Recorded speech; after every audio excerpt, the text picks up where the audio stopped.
이번에 974억 달러에 달하는 오픈 AI에 대한 인수 제안서를 받아들고도 사실 직후에 알트먼이 고맙지만 사양한다. 괜찮다면 우리가 그 10분의 1 가격에 트위터를 사겠다. 트위터라고 말한 것도 사실은 좀 머스크의 신경을 긁는 그런 제스처죠. X가 아니라 예전 이름인 트위터를 언급을 했고, 거기에 머스크가 이제 사기꾼이라고, 스윈들러라고 이제 답변을 달면서 또 좀 신경전을 벌였죠. 그리고 이후에 그 블룸버그 TV와 인터뷰를 했는데 거기서 되게 발끈하면서 거의 폭언을 했어요. 알트먼이 이런 식으로 누군가를 비난하는 걸 저는 처음 보는데, 머스크는 인생이 불행하다, 미친 짓을 벌이고 있다, 온갖 미친 짓과 소송과 이런 짓들을 벌이면서 우리를 흔들고 있다, 좋은 AI로 우리랑 경쟁하기를 바랬는데 그게 아니라 그냥 술책이나 쓰고 있다, 그 머스크는 인생 전체가 불안감에서 비롯된 것 같다, 이런 인신공격까지 벌였죠. 싸움이 어떻게 보면 막장으로 치닫고 있는 건데, 오픈 AI 얘기를 할 건데, 머스크랑 샘 알트먼 사이가 안 좋죠. 예전부터 계속 싸워왔지만 그 며칠간에 좀 싸움이 격화가 되고 있어요. 거의 원색적인 비난을 하면서 좀 싸움이 번지고 있습니다. 이 스토리에 대해서 좀 얘기를 해볼까 해요. 왜 이렇게 알트먼이 발끈할 수밖에 없게 됐는가? 머스크는 사실은 페이팔을 창업을 하면서 이미 성공한 사람이었고, 알트먼도 Y 컴비네이터 CEO를 하면서 성공적인 투자자로서 업력을 쌓아가면서 15년에 둘이 만나서 오픈 AI를 창업을 하죠. 얼마 전만 해도 머스크에 대해서 알트먼이 자기의 유년기의 영웅이었다, 그래서 이렇게 사이가 악화된 거에 거의 울 것 같다, 이런 얘기도 했었고, 화해의 제스처를 보내는 와중이었어요. 근데 또 머스크가 신경을 또 긁으니까 이번엔 정말 짜증이 난 것 같죠. 알트먼은 좀 나름 신사적으로 대응을 했던 것 같아요. 과거에는 알트먼과 오픈 AI 이 사회가 머스크의 이제 행동에 되게 신경질적일 수밖에 없는 이유는, 이게 그냥 돈적인 문제, 법적인 문제를 떠나서 머스크는 지금 오픈 AI가 창업 당시에 비영리적인 법인으로 만들어졌고 인류를 위한 AI를 개발한다는 사명을 가지고 있었는데, 그 사명을 저버렸다고 비난을 하고 있고 그걸 가지고 소송을 걸고 있는 거잖아요. 근데 막상 머스크는 XAI를 창업을 하고 지금 그록이라는 자체 AI를 내놓고 있죠. 근데 여기에 대해서는 머스크는 완전 사업가지 않습니까? 그리고 머스크의 사업들이 공익성을 갖고 있나요? 어쨌거나 머스크도 돈을 벌려고 사업을 벌이는 사람이고, 그래서 세계 최고 부자가 된 거지 않습니까? 그래서 너무 누가 봐도 이거는 AI 시장을 뺏겼다는 것에 대한 반격의 차원으로서 소송을 거는 거지, 정말 공익성을 위해서 머스크가 행동하는 것 같지는 않잖아요. 사실 어떻게 보면 알트먼 입장에서는 굉장히 짜증이 날 거예요. 왜냐면 머스크는 민주당원이고 동성혼을 한 게이입니다. 되게 진보적인 성향의 인물이죠. 머스크야 뭐 다들 아시다시피 뭐 완전 골수 공화당 지지가 되었고 자유지상주의자고, 트럼프 정권 재창출에 이제 1등 공신이 돼서 권력의 핵심 중추에 이제 들어가게 됐죠. 근데 머스크가 오픈 AI를 공격하는 방식이 어떻게 보면 굉장히 전통적인 좌파의 무기라고 할 수 있는 도덕성을 걸고 넘어지는 방식이죠. 좌파의 도덕성을 가지고 우파가 진짜 가지고 있는 사상이 아닌 것 같은 그런 관점을 가지고 오픈 AI를 지금 공격하고 있기 때문에 굉장히 짜증이 날 겁니다. 머스크가 가진 권력에 대한 두려움 같은 것도 있겠죠. 머스크가 지금 그냥 단순한 부자가 아니라 도지를 이끄는 것도 물론이거니와 트럼프 2기 정권의 핵심 관계자로서 부상을 했잖아요. 그에 대한 두려움도 상당히 클 거예요. 알트먼이 트럼프의 취임식을 찾기도 하고 취임식에 기부도 하고, 취임식 하루 뒤에 이제 스타게이트 프로젝트, 소프트뱅크와 함께하는 데이터 센터 투자 프로젝트죠. 어떻게 보면 정권에 아부를 하고 있어요. 여러모로 아부를 하고 있지만 머스크가 계속 이제 공개적으로 시비를 걸고 있고 괴롭히고 있기 때문에 머릿속이 복잡하고 두렵기도 할 겁니다. 여기서 오픈 AI가 정말 압도적인 그런 유일무이한 AI 시장의 선두주자 지위를 갖고 있다면 사실 그렇게까지 걱정하지 않아도 될 거예요. 근데 다들 아시다시피 딥시크가 등장을 하고 뭐 엔스로픽이나 구글 같은 다른 라이벌 회사들의 존재나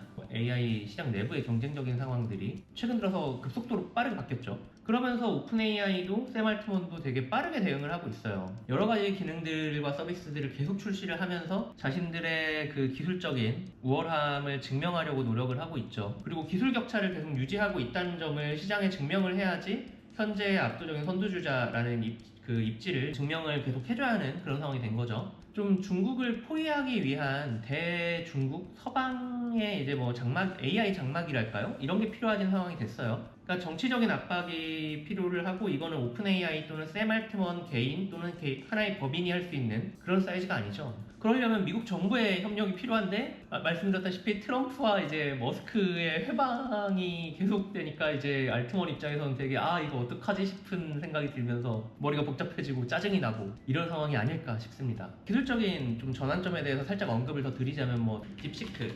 증류라는 방법을 통해서 이제 AI 성능을 빠르게 그리고 저렴하게 높일 수가 있었어요. 증류라는 게 무엇이냐 하면 나보다 더 나은 AI가 내놓는 답변을 가지고 훈련시키는 겁니다. AI가 생성한 데이터를 바탕으로 훈련시켜서 빠르게 답변에 대한 퀄리티를 높이는 거죠. 사실은 증류 방식을 만든 게 구글과 오픈 AI예요. 구글 딥마인드가 관련 논문도 발표를 했었고, 사실 암암리의 모든 AI 회사들이 증류 방식을 쓰고 있습니다. 특히 투론 AI가 대세가 되면서 증류 없이는 성능을 높일 수 없는 그런 상황들이 된 상황이에요. 그래서 오픈 AI가 딥시크나 중국 업체들을 비난할 수 있느냐라는 비판에 대해서 사실은 AI 개발사들도 할 말이 없는 상황이죠. 그래서 앞으로 어떤 AI가 나와도 성능을 따라잡는 것 자체는 상대적으로 과거보다 훨씬 더 쉬워질 거란 말이죠. 그렇기 때문에 오픈 AI 입장에서 마음이 조급한 그런 상황이 되는 것 같아요. 알트먼의 목적은 돈을 버는 건 아니거든요. 적어도 지금 오픈 AI를 운영하는 목적은 AGI를 일반 인공지능을 구현하기 위한, 자기 생에 그걸 보고 싶어서 하는 거지, 제가 볼 때는 돈을 벌기 위한 조치는 아닌 것 같아요. 도리어 이제 개인적인 이득을 취하는 게 아니라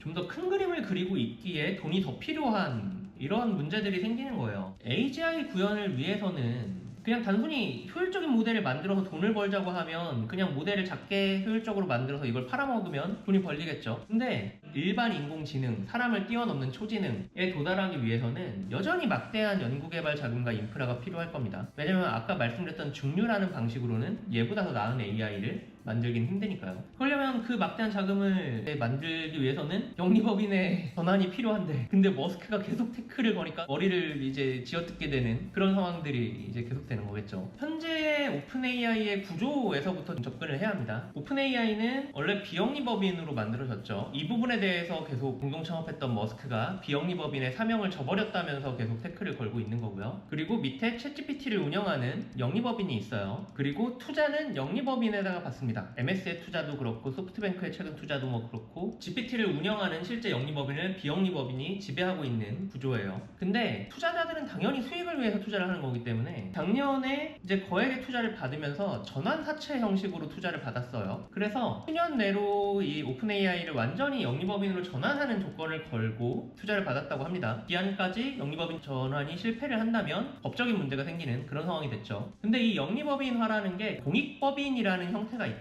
말은 공익법인이지만 공익에 대한 정의가 조금 애매모호한가 봐요. 그래서 이제 돈을 벌어도 크게 문제가 없는 이런 상황인 거죠. 현재의 사업법인인 영리법인을 공익법인으로 전환을 하면서 이 비영리법인에게 영리법인에 대한 일정 지분을 넘기고 완전 전환을 하는 그런 형태로서 이제 법인 전환을 하려는 생각을 갖고 있대요. 그런데 비영리법인은 돈이 별로 없대요. 현재 영리법인을 포함한 오픈 AI 전체의 기업 가치가 3천억 달러 정도 됩니다. 삼성전자 시총보다도 높은 숫자죠. 반면에 비영리법인은 자본금 처음 설립할 때 넣은 2,200만 달러 그리고 끝이랍니다. 근데 이제 법적으로 둘 다 비상장사이기 때문에 비영리법인이 규모가 작으면 비영리법인의 조금의 지분만 넘기고 밑에 있던 영리법인을 다른 형태로 전환을 할 수가 있는 상황이 되겠죠. 그래야지 비영리법인에 투자를 한 다른 타 투자사들에게 줄 지분의 비중이 더 높아지겠죠. 근데 비영리법인이 갑자기 커지면 얘 가치가 크게 산출되면 얘한테 줘야 할 지분, 지배권에 대한 지분 산정이 더 높아지겠죠. 근데 2,200만 달러밖에 없는 비영리법인에 머스크는 974억 달러를 부른 거예요. 근데 이렇게 얘를 인정을 안 해주면 현재 이사회, 알트먼을 비롯한 이사회들은 이 비영리법인의 회사행위 또는 배임을 한 이런 혐의들을 걸 수 있게 될 것 같습니다. 그래서 지금 굉장히 알트먼이 짜증이 난 거죠. 오픈 AI의 마음을 좀 급하게 하는 또 다른 측면이 있는데, 딥시크가 이제 등장을 하고 나서 MS가 또는 아마존이 딥시크를 이제 사용하기 시작했다라는 소식을 아마 접해보셨을 것 같아요. MS는 오픈 AI의 기존 최대 투자사죠. 왜 그랬을까를 생각을 해보면 사실 클라우드 업체와 AI 서비스 개발 업체는 조금 상황이 다릅니다. 상호의 이득의 이제 포인트가 좀 달라요. 비유를 하자면 클라우드는 온라인 부동산업이에요. 서버를 임대해주고 소프트웨어 개발사는 부동산을 빌려서 그 위에서 사업을 하는 이런 개념으로 비유할 수가 있어요. 서로의 이득 포인트가 좀 다르죠. 구글을 생각해보면 구글은 클라우드 사업도 하고 AI 개발도 하잖아요. 오픈 AI는 어쨌거나 자체 클라우드가 없잖아요. 그렇기 때문에 스타게이트 같은 이런 자체 클라우드 프로젝트들을 좀 이제 추진하는 게 그런 배경들이 있는 거겠죠. 그래서 MS와 관계가 좀 계속 미묘해지고 있어요. MS 외에 외부 투자들을 받는 과정에서 미묘해지는 것도 있고, 그래서 결정적으로 그 오픈 AI 입장에서는 클라우드 위에 임대업을 하고 있기 때문에 나의 최종 재화 가격을 직영을 하는 애들보다 낮추기가 힘들어요.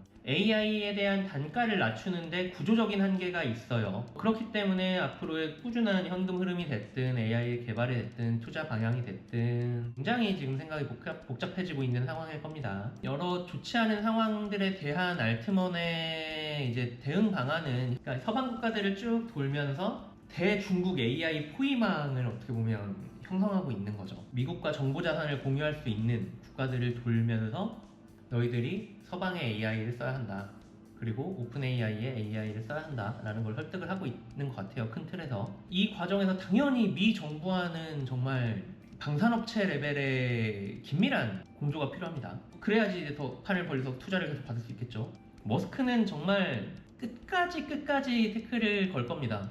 여기에 또 알트먼의 좀 신경을 또 하나 긁는 것은, 저커버그도 메타에서 라마 시리즈로 오픈소스 AI를 만들고 있죠. 오픈소스 진영의 거두로서 저커버그가 있는 건데, 저커버그도 사실 이거를 그냥 머스크의 싸움에 숟가락을 얹어서 오픈 AI라는 라이벌의 신경을 긁겠다는 제스처를 취하고 있는 거라, 어떻게 보면 실리콘밸리 내부에서 오픈 AI가 좀 고립되고 있는 모양새예요. 이렇게 되다 보니까 진보적이던 실리콘밸리의 분위기가 갑자기 우양우를 하고 있기 때문에 굉장히 좀 난처한 상황일 것 같고, 전통적인 긍정적인 의미의 경쟁은 아니지만 어쨌거나 소비자 입장에서는 긍정적일 수는 있습니다. 왜냐면 이런 압박감 때문에 빠르게 좋은 서비스들을 내고, 오픈 AI가 좋은 서비스를 내면 거기에 대해서 중국도 따라올 거고 구글도 따라올 거고 메타도 따라올 거고 하면서 경쟁이 붙어서 더 좋은 성능의 AI가 나오면 우리가 그걸 결과적으로 좀 더 저렴하게 사용할 수 있으니까 소비자 입장에서는 좋은 상황이 될 것 같아요. 그리고 좀 그냥 테크를 바라보시는 관점이나 투자 관점이나 여러 가지 관점에서